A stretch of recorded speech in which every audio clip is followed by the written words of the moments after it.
Yeah, I was going to ask you about Ratt because they also appeared on the first Metal Massacre record. Much like the case with Metallica, you can be credited with the first commercial recording of Ratt. Um, and they obviously went on to big things too, but in sort of a different genre. But I think it speaks to a point you were making earlier, that when you were putting this out, you weren't necessarily all completely focused on it's got to be metal, it's got to be thrash. You were looking for things that you enjoyed, or just things that you like listening to. I think Bitch is on the record, and they're also sort of, maybe a little more in the same vein as Ratt, in the sense that they're not thrashy necessarily. But I wanted to talk about Ratt. Tell me your impressions of Ratt, how you found them, how you discovered them, and how they ended up on the record. Good question. Yeah, so and Motley Crue, by the way, is supposed to be on their album as well. But because I did a ton of work with them, I wrote the first article ever with Sylvie Simmons for Sounds Magazine in the UK. They did a big 2-page spread on them, which ignited this firestorm in the UK because they're like, "What is this band?" And then their managers came to me and said, "Hey, we have 900 Motley Crue records that we made. What do we do with them?" I said, "We'll take them to this distributor, Greenworld, and they'll help you." If I knew then what I knew now, right? So Ratt was a similar thing. So when I was working at the record store, I had no idea that there was any sort of scene in Los Angeles. I just figured it was all about what was going on in Europe. And one of the guys who used to come in a lot and buy records I became friendly with said, "Well, there's metal bands here in LA." And I said, "There are?" He goes, "Yeah." So the first show I saw was at the Troubadour in LA on a Wednesday night for $1, Motley Crue and Ratt. I was like, wow. And they're both a lot heavier at that point, but they were both great. So that was the first time I saw Ratt, obviously, and just thought they were great. I think Jackie Lee was in the band at that point, and they were a little heavier. They're a little more Van Halen-ish, I guess. I mean, I'm sorry, Judas Priest-ish, actually. Okay. But we were playing Flying D's and stuff. So I just became friendly with them. I became more friendly with Robin. There's a scene in those early days where we'd all go hang out at the Troubadour and see the other bands, and we'd end up. Betsy's mom's house was about 10 minutes from the strip in Hollywood, and we'd all usually end up after the gigs over there hanging out. Robin was one of the guys that would hang out with us a lot. So became really friendly with him, and what a sweetheart of a guy too. And Ratt they were kind of around. They hadn't really gotten their audience quite yet because they changed a lot of members and they kind of switching around. I remember I was talking to Robin once and he's like, "We just can't find an audience. I don't want what do we do?" Because they were literally opening for Bitch a lot. And I go, "You guys will be fine. Your guys are really good. You'll be fine. You'll get there." And then I think both he and Steven kind of saw the Motley trajectory and were like, "Oh, okay, that's probably a good way to go." And they kind of followed in their footsteps a little bit. And it was the same thing. They had an EP that they did after we did the track. They had a demo on Time Coast. Is that the name? Yeah, it's on their own label, basically. Yeah, Time Coast, and I think Beau Hill. Did Beau Hill do it? Did he do the EP? He might have. I think so. I have to go look. I have to go look that up. I wore that thing out, man. Oh, so good. I was on. Steven was on Eddie Trunk's radio show the other day, and Eddie's doing a lot of his shows from here in Vegas. So I barged in and talked for a little bit with Steven. Cool. It was pretty fun.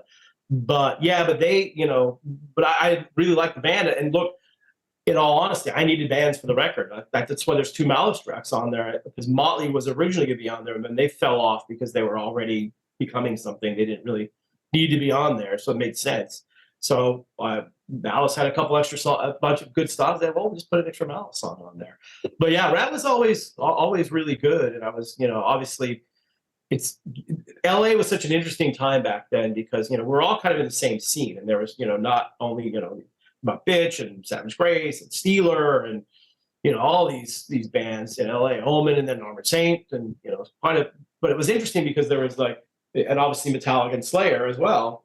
All the heavy side was one side, and then the kind of the other side with Motley and Ratt and all of those kind of bands. I guess throw Wasp in there maybe.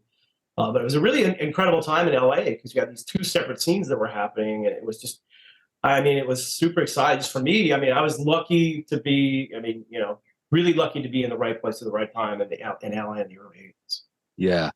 You mentioned earlier, we had DJ Will on the podcast a while back, and I asked him this question. Of course, DJ Will was an employee of Metal Blade Records for a number of years, which is why I asked the question at the time, and I wanted to ask you. I asked him what bands were basically near misses, like you were this close, they had your attention, you were thinking about signing them, you didn't, and you wish you had. And earlier you mentioned Watchtower, a demo circulating that everybody was raving about. DJ Will mentioned Watchtower. He also mentioned Pantera. So from your perspective, what were a couple bands that came on your radar that you couldn't sign for some reason, but you really wish you could have? Yeah, well, Pantera being one of them, and that was just like these things are always just a money issue. I mean, Megadeth had the same thing. You know, we were kind of in the ball game with them early on, but we didn't have enough money at the time either, so they signed with Combat.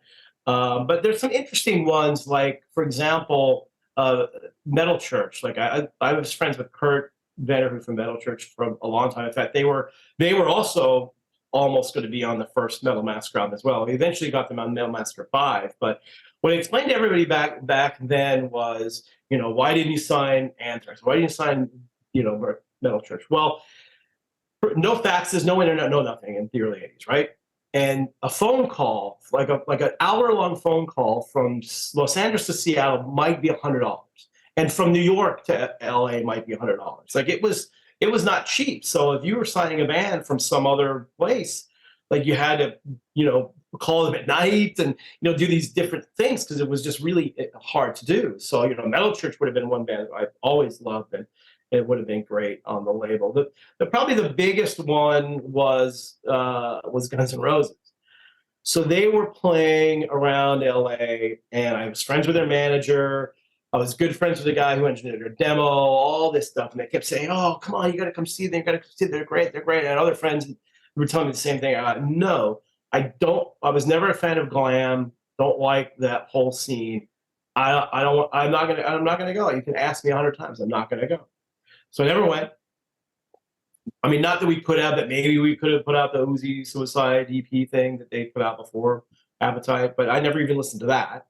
So Appetite comes out. I was in our New York office, and I get a cassette, the advanced cassette, and I put it in the tape recorder. And I press play, and I go, "Oh my God! Well, this is incredible."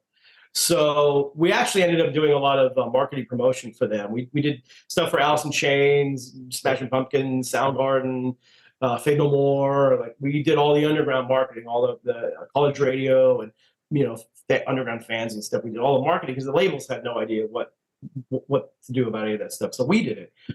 So I remember the first time I met Slash, I can't remember if I told the story in one of the books or not, but it was at an Iron Maiden seventh son of a seventh son listening party in Hollywood.